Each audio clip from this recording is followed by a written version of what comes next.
opressão humana.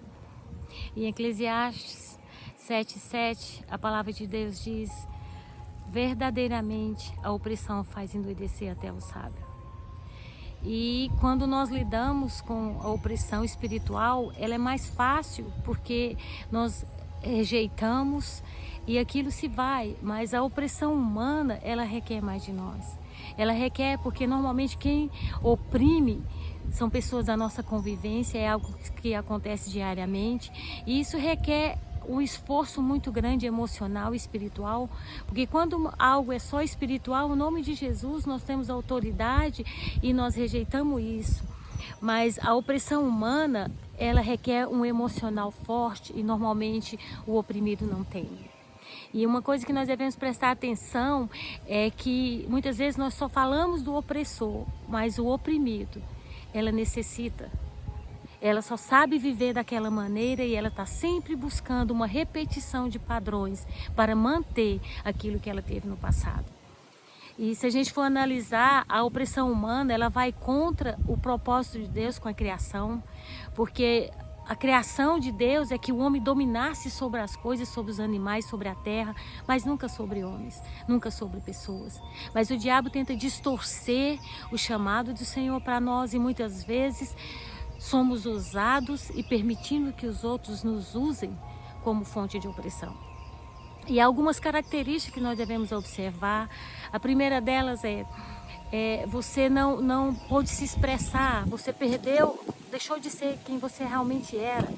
Muitos pais muitas vezes criam filhos e tentam projetar neles algum fracasso, tentam convencê-los a ter uma profissão que eles não se interessam, mas que era o desejo dos pais.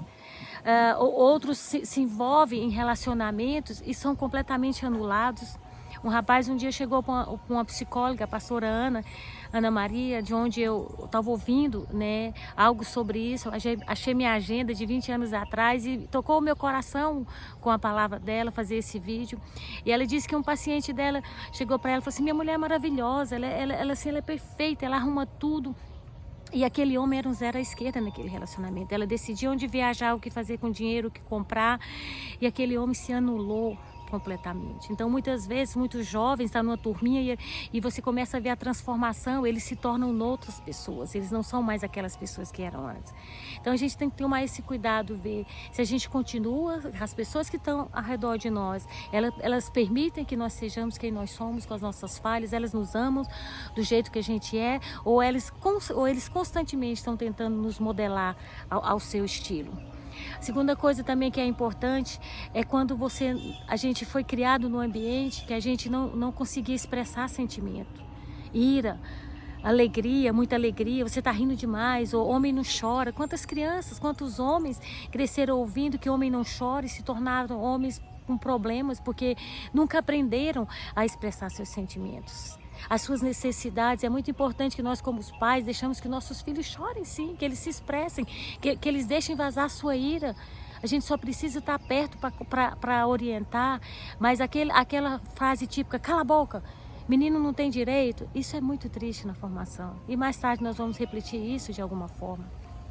A terceira coisa é quando você assumiu um papel que não é seu. Por exemplo, o pai morre e aquele jovem de 13 anos começa a manter a casa, começa a ter a função de mantenedor, de provedor, sendo que ele é uma criança.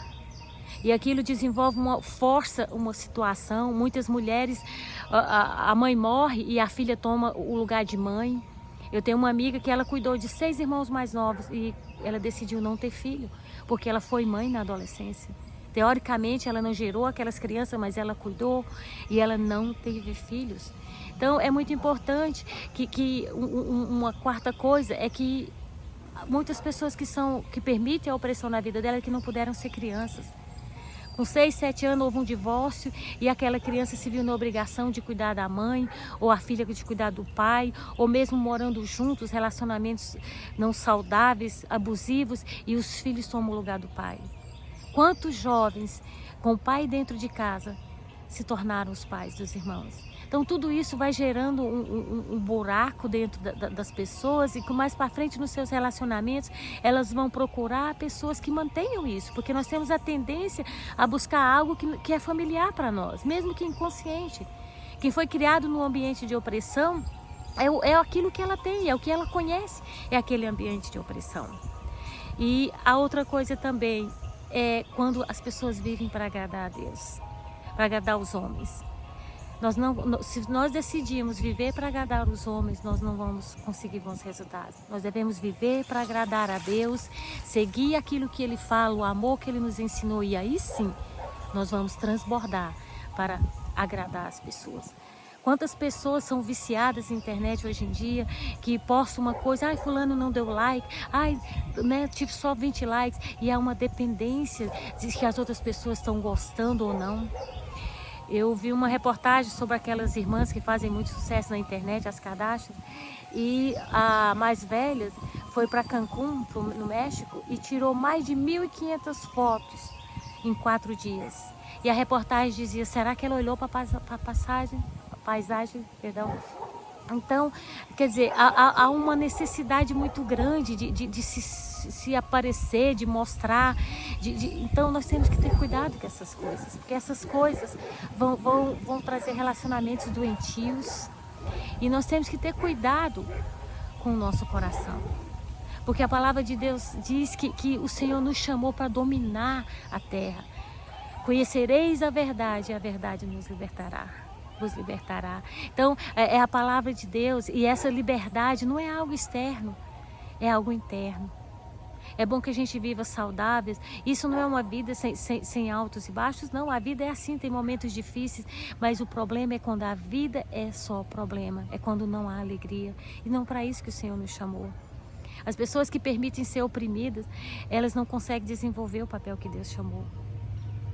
Elas vivem uma dor, elas vivem uma insegurança, elas vivem diante de uma aflição, de uma humilhação, e não conseguem viver o potencial, viver aquilo que o Senhor nos chamou.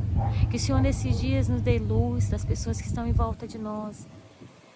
E normalmente são as pessoas próximas que vão nos machucar, são as pessoas próximas que vão nos oprimir. Mas que o Senhor nos dê força, sabedoria para detectar em que áreas das nossas vidas nós continuamos repetindo padrões. Nós continuamos buscando por coisas no passado.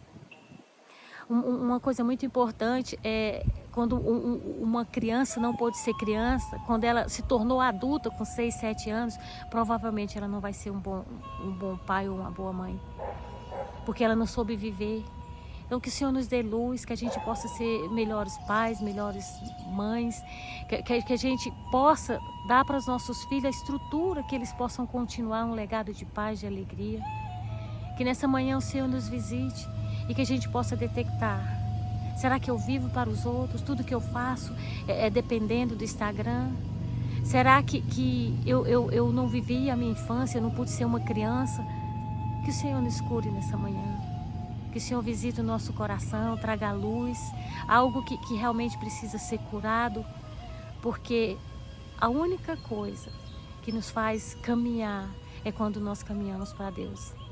É quando nós voltamos o nosso coração às nossas feridas. É quando nós detectamos aquilo que o Senhor tem mostrado e nós buscamos nele a cura. Porque para a liberdade foi que nós fomos chamados. Para andar em vitória, para alcançarmos o melhor dessa terra. Foi para isso que o Senhor nos chamou. Que o Senhor nos visite, que o Senhor nos cure, que o Senhor levante o seu rosto sobre nós, nos dê a paz, nos dê a alegria, que nós possamos buscar no Senhor o conforto e que nós possamos sair do cativeiro. Desse cativeiro emocional que muitas vezes nos aprisiona, que nos faz para baixo, que nos faz sentir humilhados, derrotados. Porque o Senhor nos chama para a vitória, para uma vida abundante, e essa vida abundante é aqui. Essa liberdade é na alma, porque o nosso espírito está pronto, mas a nossa alma precisa do toque. Eu gosto daquela passagem dos cegos, quando Jesus toca o cego e ele diz, eu vejo homens que como árvores os vejo andando, e Jesus toca outra vez, porque as árvores não andam. Às vezes nós precisamos do segundo toque. E Jesus foi e tocou nos olhos daquele homem e ele viu de maneira certa. Que nessa manhã, talvez eu e você, em alguma área da nossa vida, nós precisamos do segundo toque para que a gente possa ver com clareza o propósito e sermos curados. Que o Senhor nos abençoe e nos guarde. Eu sou a Nalva Pearson. Se você gostou desse vídeo, dê um like, compartilhe, se inscreva no meu canal.